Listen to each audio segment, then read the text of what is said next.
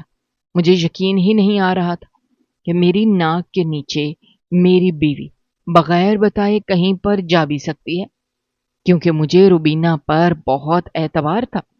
میں نے کبھی بھی نہیں سوچا تھا کہ وہ مجھے دھوکہ دینے کی کوشش کرے گی۔ تم سچ کہہ رہی ہو؟ جی جی صاحب جی، میں کیوں جھوٹ بولوں گی؟ اور انہوں نے یہ بھی بتایا ہے کہ آپ کو نہ بتاؤں کہ میں جاتی ہوں۔ اب آپ میرا نام مت لیجیے گا ان کے سامنے۔ میرے دماغ میں ایک دم سوچوں کی یلغار ہو گئی۔ مجھے سمجھ ہی نہیں آ رہا تھا کہ میں کیا کروں، سو خاموشی سے کمرے میں آ کر بیٹھ گیا۔ میں روبینہ کا انتظار کر رہا تھا۔ تقریباً آدھے گھنٹے بعد وہ لوٹ کر واپس آئی۔ اس وقت تقریباً 10 بج رہے تھے۔ میں نے چوٹتے ہی پوچھا کہاں گئی تھی تم؟ بلکہ یہ بتاؤ روز کہاں جاتی ہو تم؟ وہ ایک دم سے بوکھلا گئی اور بولی تمہیں یہ سب کس نے بتایا؟ میں نے دھاڑ کر بولتے ہوئے کہا تمہیں کیا لگتا ہے تم پر میں نے اپنے کوئی جاسوس چھوڑے ہوئے ہیں؟ اور اگر ایسا لگتا ہے تو ایسا بالکل بھی نہیں ہے، کیونکہ میں تمہارے متعلق پوری خبر رکھتا ہوں۔ تم کہاں جاتی ہو اور کیا کرتی ہو؟ میری بات پر وہ بن کر بولی ہاں، جیسے میں تو جانتی ہی نہیں کہ تمہارے کیا کرتوت ہیں، اور میں یہ بھی جانتی ہوں کہ تمہیں میرے وہاں جانے کا کس نے بتایا، اور یہ جو تم معشوقہ لیے پھرتے ہو نا، یہ ساری اسی کی کارستانی ہے، میں جانتی ہوں۔ اور یہ جو تم فرمائشیں کر کر کے اپنی پسند کے اس سے پکوان پکواتے ہو، تمہیں کیا لگتا ہے میں اندھی ہوں، مجھے دکھائی نہیں دیتا؟ یہ جو تمہارے بھاگ بھاگ کر کپڑے رکھتی ہے، تمہارے چھوٹے چھوٹے کام کرتی ہے، مجھے ہر بات کا پتہ ہے، لیکن میں نے تو کبھی بھی تم سے سوال جواب نہیں کیے جیسے تم مجھ سے کرنے کی کوشش کر رہے۔ وہ بولتی جا رہی تھی جبکہ میں خاموشی سے مارے حیرت کے اس کی بات سن رہا تھا۔ تمہیں یہ باتیں نہیں کرنی چاہیے، کیونکہ ان سب کی اصل وجہ تم خود ہو۔ میں ہوں وجہ؟ ہاں تم ہی وجہ ہو۔ اگر تم میرے چھوٹے چھوٹے کام کرو تو پھر مجھے کیا ضرورت ہے کہ میں نوکرانیوں کی طرف سے کوئی امید لگا کر بیٹھوں؟ مگر تم نے بھی قسم کھا رکھی ہے کہ مجھے کوئی سکون نہیں پہنچانا۔ ہم لوگ یوں ہی لڑ کر پھرتے تھے۔ ہم دونوں کے درمیان اگر گفتگو کا کوئی واحد ذریعہ تھی تو وہ رخسانہ تھی، اور اسے رخسانہ پر حیرت ہو رہی تھی کہ ہمارے لڑنے سے وہ کافی خوش تھی اور میرے آگے بن بن کر آ رہی تھی۔ مجھے جو کچھ چاہیے ہوتا فوراً سے مہیا کر دیتی، لیکن اس وقت میرا دھیان مکمل طور پر اپنی بیوی کی جانب اٹکا ہوا تھا۔ تقریباً 4 بجے اس کے پاس گیا اور پوچھا روبینہ، ہماری لڑائی اور گلا شکوہ ایک طرف، مجھے یہ بتاؤ کہ تم کہاں جاتی ہو؟ میرے دل کو چین نہیں آ رہا۔ وہ مجھے دیکھ کر رونے لگی اور نرمی سے بولی کہاں جانا ہے میں نے؟ یہاں قریبی پارک میں واک کرنے چلی جاتی ہوں، تم چاہے تو پوچھ بھی سکتے ہو، ساتھ والوں کی شبانہ میرے ساتھ ہی ہوتی ہے، ہم دونوں مل کر واک کرتے ہیں۔ یہ بات سن کر میں نے دوبارہ نہیں پوچھا کہ تم جھوٹ بول رہی ہو یا سچ۔ میرا دل کہہ رہا تھا کہ وہ سچ بول رہی ہوگی، کیونکہ میں اس سے اب بھی بہت محبت کرتا تھا۔ شام تک ہم دونوں بالکل ٹھیک ہو گئے تھے، لیکن نوکرانی اب بھی بن بن کر میرے آگے آ رہی تھی۔ مجھے اس سے عجیب طرح کی چڑ ہونے لگی کہ اس نے کوشش کی ہے کہ ہم دونوں کے درمیان لڑائی اور پھوٹ ڈلوانے کی، لیکن مجھے موقع نہیں مل رہا تھا۔ میں کیا کروں یا اس تمام صورتحال کو کیسے سمجھوں؟ شام کو روبینہ کو اس کی سہیلی کا فون آ گیا کہ وہ گھر پر اکیلی ہے تو کچھ دیر کے لیے وہ اس کے پاس آ جائے۔ روبینہ نے مجھے پوچھا تو مجھے کوئی اعتراض نہیں تھا، کیونکہ پہلے بھی اکثر اوقات وہ اپنی سہیلی کے گھر آتی جاتی رہتی تھی، اور اس کی سہیلی کا بھی ہمارے گھر میں آنا جانا لگا رہتا تھا۔ یوں بھی ویسے ہماری آج لڑائی کے بعد صلح ہوئی تھی، تو میں اسے مزید کسی قسم کی خفگی کا موقع نہیں دینا چاہتا، سو میں نے اسے آفر کیا کہ میں تمہیں خود چھوڑ دیتا ہوں۔